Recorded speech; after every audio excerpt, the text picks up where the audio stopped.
Merci beaucoup, Monsieur le Président. Aujourd'hui, Monsieur le Président, je vais me permettre de revenir sur la déclaration de député que j'ai faite lundi dernier, mais cette fois-ci avec 10 minutes plutôt que 60 secondes. Je me permettrai certains apartés.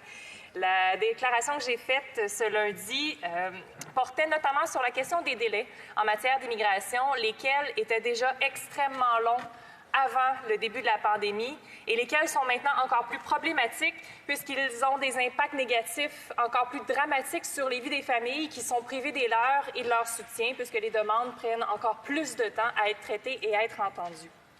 Je commencerai en parlant un peu de mon expérience professionnelle. Vous verrez le lien qui se fera par la suite.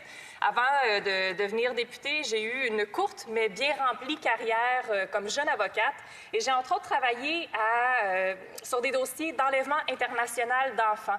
L'enlèvement international d'enfants dans ce contexte-ci, qui est l'enlèvement parental, donc deux parents issus de nationalités différentes et un décide sans le consentement de l'autre de sortir l'enfant du pays ou de tout simplement ne pas l'y retourner. Et on a constaté au fil des années, en fait, ma mentor qui a travaillé dans ce genre de dossier-là pendant plusieurs années a constaté qu'il y a une augmentation du nombre de cas d'enlèvement parentaux. Et ce n'est pas parce que les gens enlèvent davantage leurs enfants, c'est tout simplement parce qu'avec la mobilité internationale telle qu'on la connaît depuis 30-40 ans, il y a davantage de couples binationaux, davantage de familles issues de parents qui n'ont pas la même nationalité et c'est un phénomène qui va en croissant. Ce qui me fait réaliser que si on ne s'intéresse pas à la question, notamment des délais en matière de parrainage et de façon très rapide, le problème risque d'empirer dans les années qui vont venir parce qu'il risque d'y avoir de plus en plus de demandes qui vont être présentées à Immigration Canada pour des dossiers de parrainage. Donc, il y a un abcès qui est à crever vraiment maintenant. À travers ma carrière aussi, j'ai eu le plaisir de travailler avec des collègues qui étaient avocats en immigration et qui ont décidé de passer de la pratique privée pour aller vers des cieux un peu plus bleus avec l'aide juridique. Je les salue à la maison s'ils m'entendent. Et lorsqu'ils ont décidé de faire ce choix, bien, ils n'ont pas pu garder tous leurs dossiers et c'est moi qui ai repris plusieurs de leurs dossiers, notamment des dossiers de parrainage. Ce qui fait que j'ai été à même de constater à quel point il y a des délais qui sont interminables et il y a de la procédurite qui nuit à un examen rapide des dossiers de parrainage. Je me permets de noter quelques exemples ici. Je pense que c'est très parlant. Quand je remplissais les demandes de parrainage, j'avais l'habitude de prendre tous les formulaires et de bien identifier chacun des formulaires avec une petite étiquette, de mettre ma pile dans un bon ordre, de sceller le tout et d'envoyer à Immigration. Et souvent, le dossier me revenait en mentionnant qu'il y avait un dossier manquant et le dossier me revenait tout mêlé, et souvent le dossier qu'on disait qui était manquant, le document qu'on disait qui était manquant, était dans la pile quelque part. Et ça, c'était après que le dossier soit visiblement passé entre les mains d'un seul agent que ça me revenait tout croche. J'imagine même pas à quel point le dossier pouvait être tout mêlé lorsque le dossier passait par la suite entre les mains d'autres agents.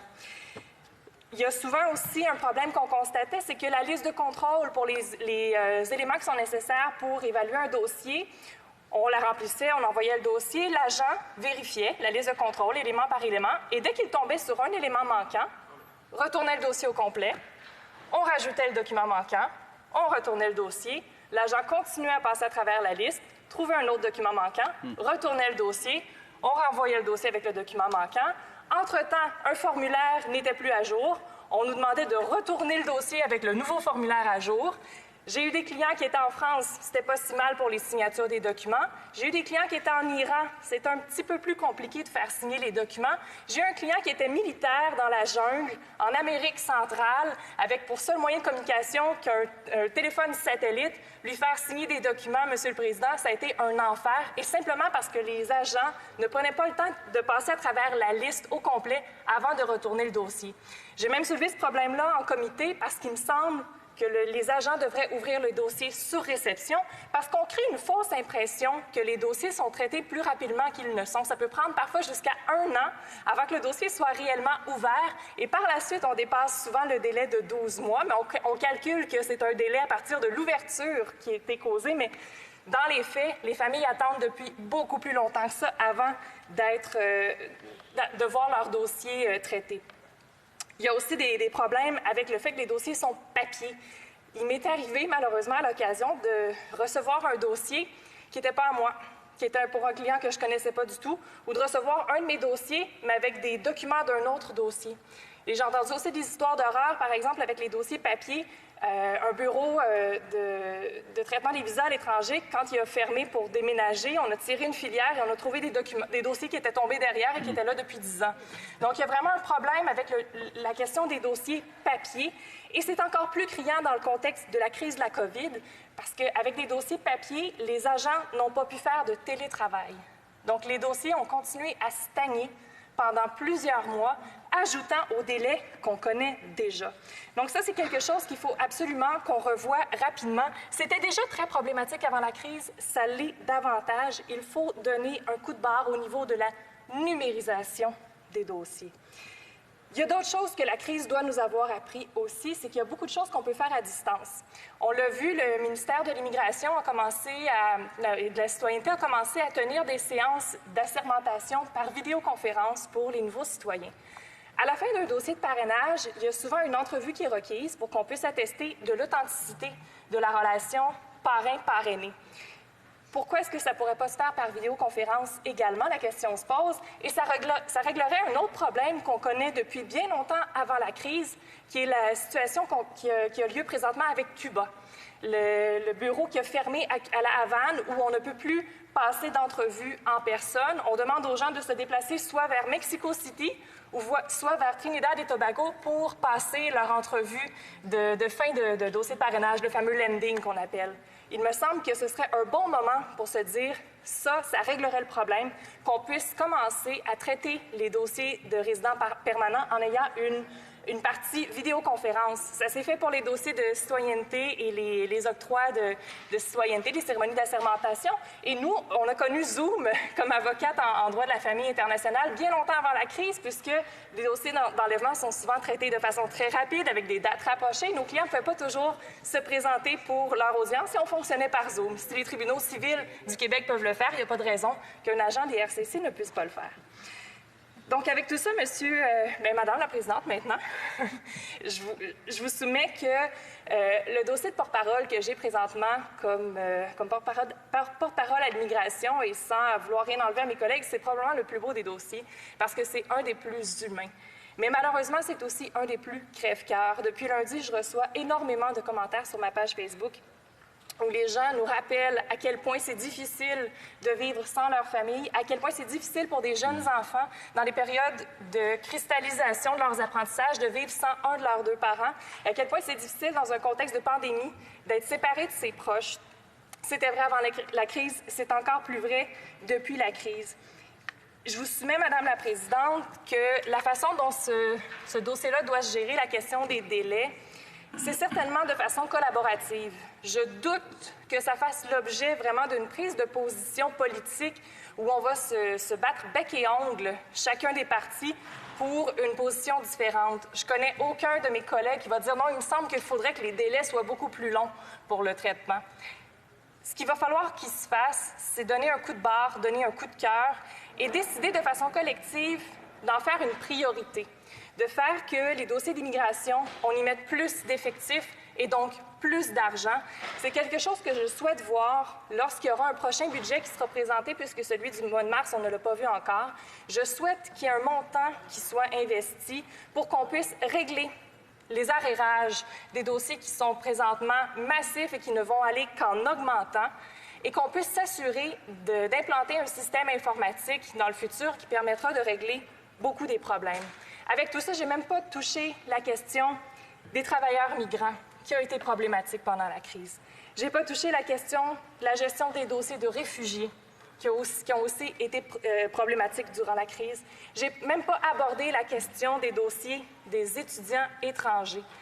Ce que je lance aujourd'hui, c'est un cri du cœur pour qu'on puisse faire un effort collectif pour améliorer tout l'ensemble des processus d'immigration, pour qu'on n'ait pas de choix déchirant à faire si éventuellement il y a une prochaine crise et où on n'aura pas à prioriser entre deux dossiers qui sont tout autant malheureux, puisqu'on n'a pas présentement les ressources adéquates pour bien gérer ces dossiers-là. Donc, j'en appelle à la collaboration de mes collègues pour un meilleur système d'immigration.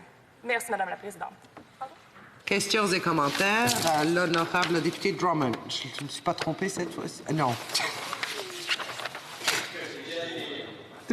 L'honorable député de Rivière-de-Mille. Président, félicitations à ma très chère collègue pour son discours, encore une fois, tout aussi éloquent, clair qu'à l'habitude. Ma question est la suivante. J'en retiens que les délais sont astronomiques. Est-ce qu'on n'aurait pas, à travers les pays évolués que nous connaissons, des exemples où ce revirement, cette prise ou ce tournant a été fait et de quelle façon ça a été fait? Merci. Saint-Jean. On n'a pas besoin d'aller très loin, Madame la Présidente, pour voir des exemples où ça s'est fait rapidement. Quand il y a eu la crise avec Haïti, ça s'est fait ici. Ce qui prenait généralement 12 mois à faire, on a décidé spécifiquement d'y mettre un effort radical et plusieurs demandes de réunification familiale ont été traitées parfois à l'intérieur d'un délai de 6 semaines. Donc, on n'a pas besoin d'aller voir très loin. Mais autrement, oui, il y a d'autres exemples à travers le monde aussi où, par exemple, sur une question d'un permis de travail, lorsqu'on est l'époux de quelqu'un, on se déplace à l'étranger, automatiquement, on a droit à un permis de travail. On peut commencer à travailler dès maintenant. Alors que dans les cas de parrainage comme ci, j'ai vu des permis de travail prendre jusqu'à 16 mois avant d'être traités. Donc, on peut prendre exemple de beaucoup de nos collègues et on peut même prendre exemple sur nous-mêmes. Quand on veut, on peut visiblement.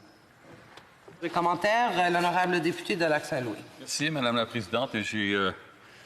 J'ai beaucoup apprécié le discours de la collègue. Je ne suis pas aussi expert en matière d'immigration et j'ai appris beaucoup en l'écoutant et surtout vis-à-vis les rouages du ministère et les procédés au sein du ministère et comment certains procédés peuvent, semble-t-il, allonger le processus de traitement d'un cas. Mais j'aimerais revenir sur la question du parrainage des membres de la famille. C'est un défi, ça a toujours été un défi pour tous les gouvernements. Il y a tellement de parents qui veulent venir au Canada, rejoindre leur famille. Et deux systèmes en particulier ont été essayés à travers les années. Il y avait le système de loterie et ça a été, évidemment, ça a été manquant à certains égards.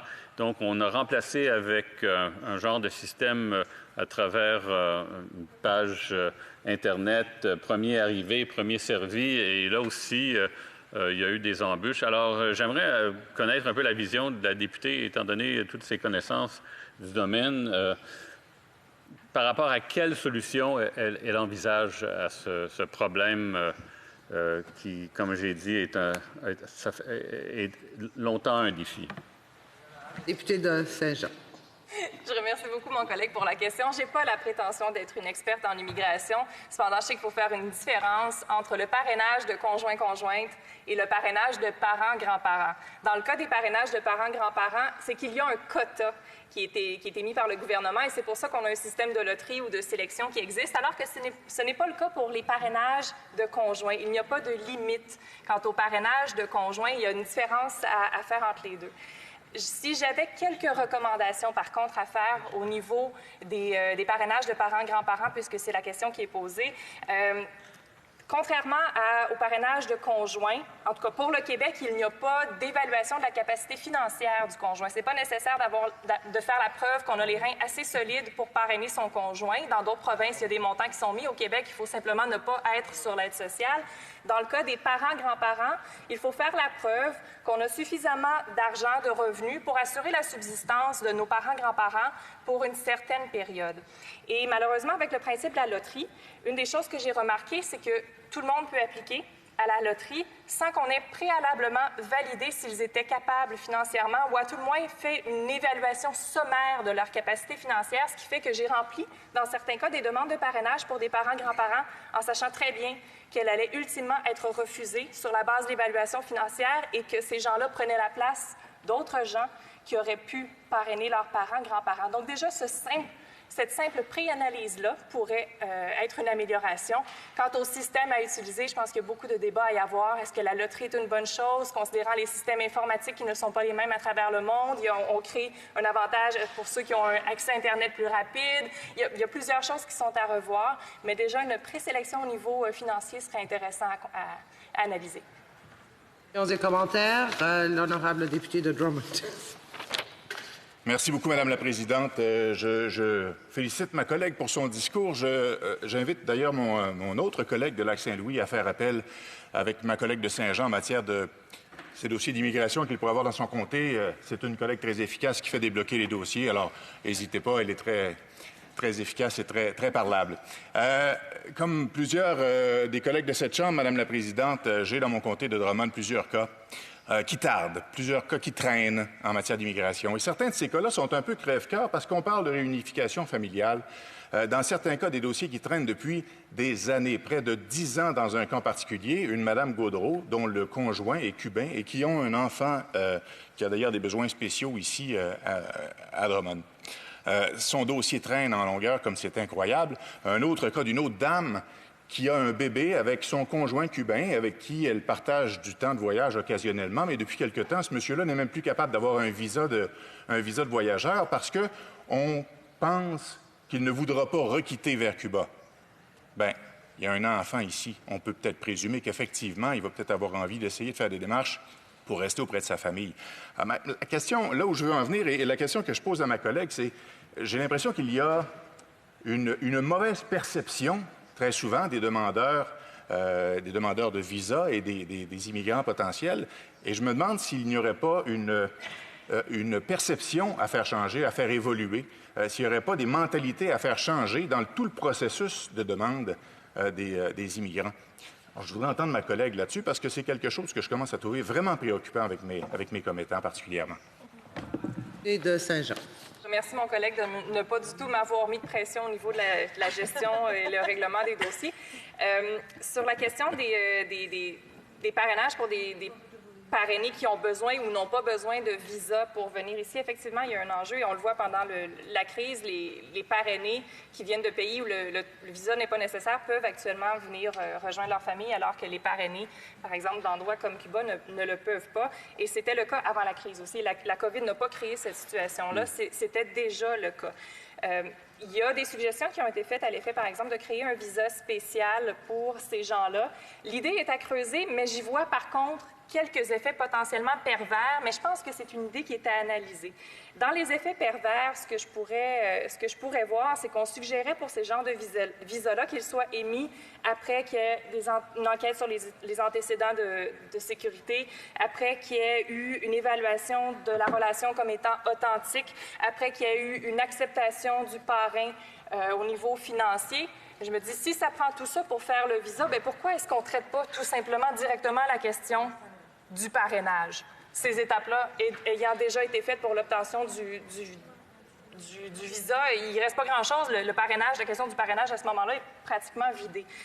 Et j'ai un peu peur aussi que si on se met à émettre ce genre de visa-là, on pourrait dire, par exemple, le critère de la présence d'une demande de parrainage ne devrait pas être un frein à l'émission d'un visa de tourisme. On sait que la personne souhaite éventuellement s'intégrer. On ne doit pas utiliser ce critère-là pour émettre le visa. Ce qui pourrait peut-être arriver, c'est qu'on se justifie à ce moment-là de ne pas traiter plus rapidement les dossiers parce qu'on dit, bon, au moins la personne a accès à sa famille, mais reste que, même si elle a accès à sa famille, si elle est sur un visa de touriste, elle ne peut pas travailler, elle n'a pas accès aux mêmes frais de scolarité, elle n'a pas accès au système de santé, et ça pourrait être un frein à un règlement plus rapide des dossiers de parrainage. C'est vraiment ça le cœur. Il ne faudrait pas qu'un plaster qu'on mettrait sur le bobo nous détourne du réel problème qui sont les délais de traitement. Well, member for Victoria. Le député de Victoria.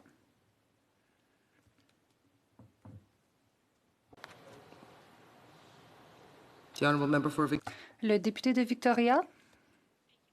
Merci, Madame la Présidente. La députée a parlé des manquements en matière d'immigration. Ma question porte sur la décision rendue aujourd'hui voulant que l'entente sur les tiers pays sûrs qui permet aux Canadiens de renvoyer des demandeurs aux États-Unis est inconstitutionnelle. Le juge Anne McDonald dit que les États-Unis ne sont plus un pays sûr où on peut renvoyer les réfugiés du Canada. En fait, la Cour estime que les droits des gens sont violés. La députée est-elle d'accord pour dire que le gouvernement doit régler cette question et qu'on ne devrait pas en appeler de cette décision? Député de Saint-Jean, 10 secondes. en 10 secondes. C'est toute une question à répondre en 10 secondes, mais très rapidement, je n'ai pas eu le bénéfice de lire la décision puisque j'étais assise ici avec vous aujourd'hui. Mais je rappellerai à ma collègue que depuis longtemps, le Bloc prône qu'il y ait une suspension de l'entente sur les tiers pays sûrs. Donc, qu'on ne l'applique pas pendant quelques mois ou qu'on ne l'applique plus du tout, vous donne peut-être une idée de où on pourra éventuellement siéger quand on aura une réponse officielle à faire connaître. The honourable member